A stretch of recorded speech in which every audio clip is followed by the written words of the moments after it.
Ça commence très tôt, en fin de compte, cette folie-là. Quand j'étais tout petit, déjà, mes parents m'avaient offert un mécano. Et avec ce mécano, le plaisir, c'était de construire et de déconstruire. Donc aujourd'hui, on faisait un petit camion, le lendemain, on démontait, on refaisait un autobus, on refaisait une grue, je faisais pas mal de petites choses comme ça, et c'était ça le plaisir aussi.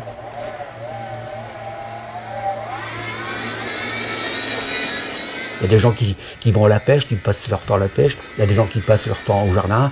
Moi, je passe mon temps dans le mécanique. Voilà, je me fais plaisir.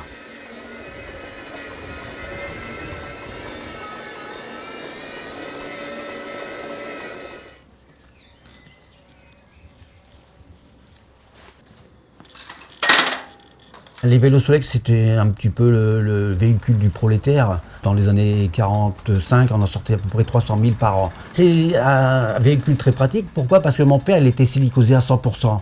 Silicosé à 100%, il n'arrivait même plus à pédaler. Vous voyez, sur la fin. Mais avec ce vélo Solex, il arrivait à le pousser sur quelques mètres. Et sur quelques mètres, il se mettait en route tout seul. J'ai réparé le moteur, j'ai rechangé les roulements. Il est comme neuf aujourd'hui, ce vélo Solex. Et je roule avec.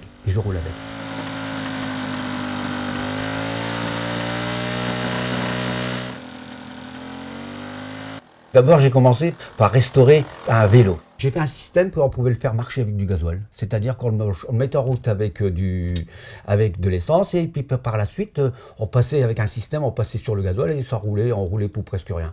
Parce qu'il y avait dans le passé, je dis bien dans les années 1950, il y avait une grosse différence entre l'essence et puis le fuel. C'était de l'ordre de 6 à 7 fois le prix à peu près. Vous voyez la différence. Ça, c'est le graphe, je dis bien, du cycle d'explosion d'un moteur de camion des années 1920. Alors ce camion-là, j'ai la photo ici, il est en triste état, comme on dit. Triste état. Alors moi, je m'occupe de la partie mécanique. Donc moteur, boîte de vitesse, pont, suspension, direction, tout ce qui est mécanique.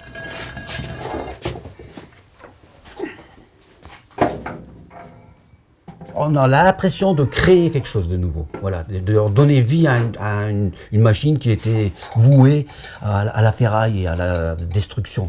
C'est ça le plaisir aussi. En fin de compte, on devrait avoir un certain mérite et on devrait avoir une médaille pour pouvoir entretenir tout ce matériel-là. Attention, hein.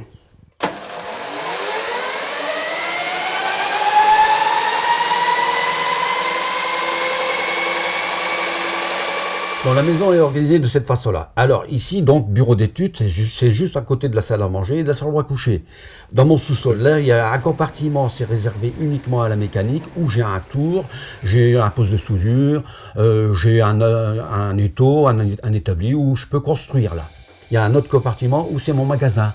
Alors le magasin, c'est toutes des pièces de récupération, où on m'offre aussi. Il y a beaucoup de personnes, sachant très bien que je construis pas mal de choses, donc ils me fournissent des morceaux de cylindre, des morceaux de tubes, tout ça, tout ce qui peut être recyclé.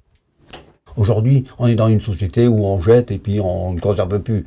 C'est un petit peu du passé, c'est un petit peu une certaine nostalgie du passé sur la restauration et la réparation du matériel.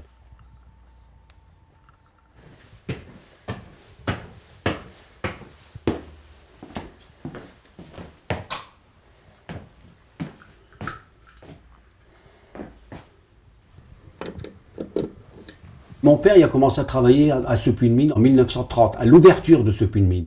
Et donc, il a travaillé jusqu'à 57, et moi, j'ai repris la relève de 59 à 71, jusqu'à la fermeture de ce puits de mine. Et par la suite, je suis revenu comme guide. Donc, c'est une certaine passion, un petit peu, qui nous reste dans le ventre. Dans un premier temps, j'avais fait le chevalet. C'était au début de l'hiver, je dis, tiens, pour quelle raison que je ne ferais pas une maquette? Alors, j'avais été prendre les mesures, et puis j'ai fait tout le carreau de fosse, progressivement, élément par élément. Et mes petits-enfants, quand ils viennent ici, quand ils jouent, on joue un petit peu aux mineurs, aux petits galibots.